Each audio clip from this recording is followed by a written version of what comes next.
Wawa na. Ang putol. Sino kayo nagputol? Sariwang-sariwa pa yung pagkaputol.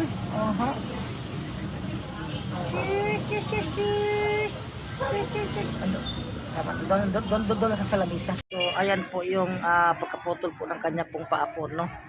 Sa bandang kaliwa po, sa kabila po, no? Ayan, putol na putol po yan. Talagang sariwa pa siya.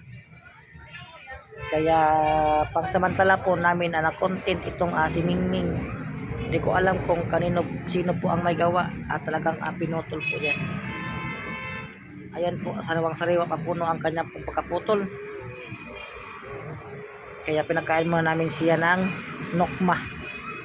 Sige Ming, kain Ming. Ito po yung kanyang paa po, no? Siya, sariwang-sariwa pa ang pagkaputol niya. Kaya buti na lang na-rescue po siya. Pangsamantala po muna siyang i-content habang wala pong mag-a-adapt. So, ito po yung pusa po na pinutulan po ng paa, no? Sariwang-sariwa pa po ang kanyang pagkaputol po ng kanyang paa. At sa ngayon po, content po namin